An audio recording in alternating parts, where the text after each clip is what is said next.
Good afternoon. Can you give me a thumbs up if you can hear me, somebody, and see me? Can everybody see me? Yes. Right. I just want to start by introducing myself. My name's Rachel Foster and I'm from Lares and Lemons Cake Design.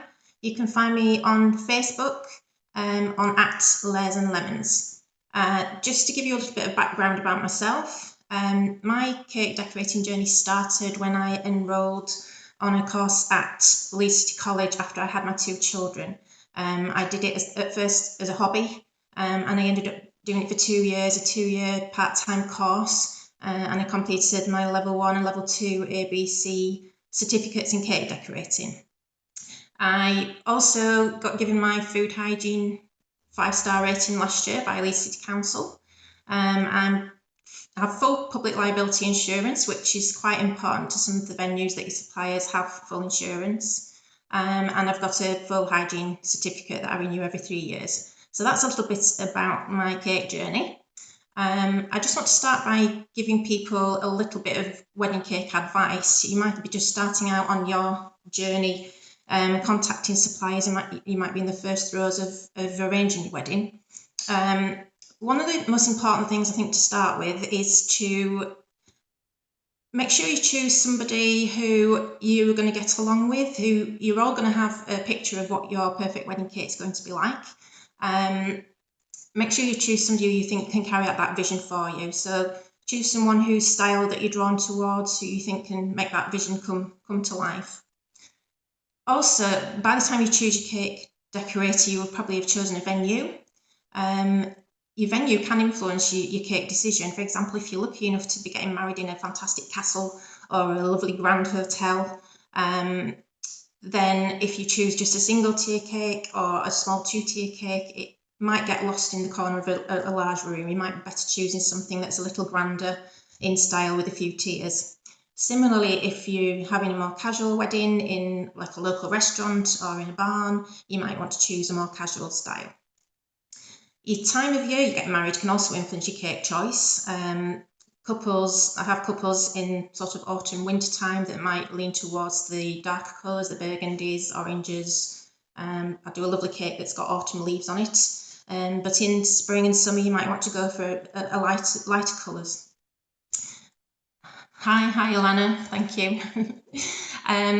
The time of year can also affect your actual substance of your cake. For example, we're getting very hot summers at the moment, so if you're getting married with a reception in a marquee and it's going to be hot all day and your wedding cake's going to be sat out for 8 to 9 hours, you might not want to choose a buttercream finish, because with the best will in the world we can try and stabilise buttercream, but in a hot marquee buttercream will eventually melt, so you might want to lean towards a more one that's covered in sugar paste. Also, colours. If you've got a particular colour theme you want to stick to, and you've chosen colours for your place settings and your bridesmaids, if there's a particular shade that you want to incorporate into your cake, you're probably best to get a swatch of material or take a picture and take that with you to your wedding consultation, because there are so many different shades of blush, of pink, of blue. If you want to get that shade just right, take something with you so your cake decorator can just match that well for you. In terms of the number of guests that you want your cake to serve, that can depend on when your cake is served at your wedding. It's quite popular at the moment for people to want everyone to see the cake and to leave it till later on into the evening. Hopefully by that time your guests will be well fed and they won't be quite so hungry, so you're probably okay to cater towards 75 to 85% of your guests with your portions. If you want your wedding cake to just be served as part of your main meal and have it as a dessert, if you like, you obviously want to serve 100% of your guests, so just bear that in mind when you're choosing the size of your cake. You just want to check for added costs as well when you're choosing a cake maker, and the costs that I give are whole costs. They include your cake itself, they include the setup at your venue, and also your first cake consultation, which usually for most people one consultation would be enough. The only added cost would be delivery, and that's only if mileage wise it's in excess of 10 miles from where I'm based, which is in East Ardsley, so I'm quite well placed on the motorway network. between the M1 and the M62, so I can get to most places in Yorkshire. So that's the only added cost to my costs. And the final thing to consider is obviously the taste of your cake. You don't really want to book a cake and not know what you're going to get on the day, so make sure you book a consultation. It's a little bit tricky at the moment, obviously with everyone in lockdown. I did stop baking for lockdown, but hopefully we'll get some news where we can open up a bit more soon. So I'm still taking phone calls. I can still do cake consultations by video or by phone, and I'm taking a £50 deposit at the minute to save your date instead of my normal £100, and then we can meet later on when the lockdown's eased a little bit. Portion sizes. A lot of people now are picking sponge cakes, so your portion sizes for that are generally 2 by 1 inch. Your caterers at your venue would usually know that because they're used to dealing with the wedding cakes. If you choose a fruit cake, your portion sizes would usually be a 1 by 1 inch portion size. Flavour wise, I've got a long list of flavours to choose from. If you want to know my full list of flavours, just drop me a message on Facebook, but they include lemon, lemon and lavender, lemon and rose. You can tell by the name of my company, I do like lemon. Rich chocolate fudge cake, ginger and orange, which is nice in the winter. Raspberry and white chocolate, red velvet, salted caramel. If there's any flavour that you think of that you don't see on my list, just let me know, and I'm sure it's something we can work on. I just want to show you some of the cakes I've got with me today, some of my cake dummies that I've got at the moment, and I'll just talk you through their designs, so just bear with me while I reach them over. If you can see that. This particular one, it's just to give you an idea that you don't have to always go for the same shape all the way up your cake. I find the most popular sizes are 10, 8, 6 and 4 inch, because that generally covers about the number of portions for your average wedding. So this is a 10 inch square at the bottom, and I don't know if you can see, but it's got a lovely quilted look on the base with some Rococo scroll work that's painted in luster dust. And then the 8 inch and the 4 inch are painted in a lovely watercolour with dusts. And it's quite popular at the moment to have your initials monogrammed on the front. So if you want your initials on your wedding cake, that's quite a nice idea. And then you've got your beautiful David Austin roses here with the gold leaves. This particular wedding cake is £435 for the 4-tier cake. The added cost here is obviously in your flower work and your scroll work. My base cost for a 4-tier cake is for a 10, 8, 6 and 4 round cake. My base cost is £340. But anything that is time consuming, like flowers, ruffles, hand painting, that will obviously add to the cost of your cake. And just pull my next one over. This is my most recent cake. It's stuck to the table, just bear with me. This is a little more modern design. And again, it's a 10, 8, 6 and 4 inch cake. It's got these lovely wisteria flowers coming down the side with some white hydrangeas, and then a garden rose with a few more of the hydrangeas. It's got a lovely sort of peach blush luster finish at the base. And I don't know if you can see, but the 6 inch tier, you might not be able to see in the light, is a lovely luster finish. Thank you, Sue. And that cake would serve about 85 people. This one that I'm bringing over now, this is one of my favourites. This is what I call my cascading frame cake. And this one would serve about 75 to 80 people. And this is a 10, 8 and 6 inch. And it's actually hand painted in cocoa butter, which sits beautifully on the sugar paste. And it's got roses, lilac,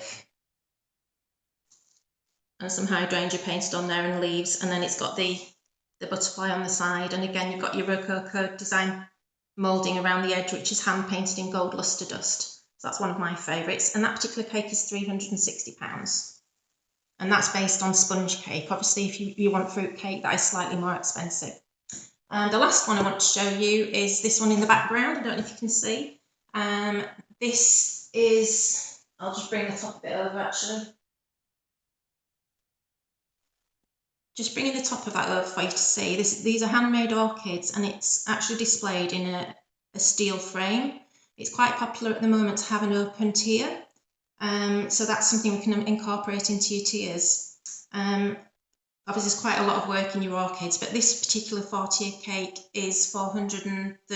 £400 plus the hire of this metal stand, so you can have any flowers sort of incorporated into that cake. But it's quite nice to have the different black but with the white contrast. Oh, don't want to topple that over. There you go. I just want to show you my cake stand.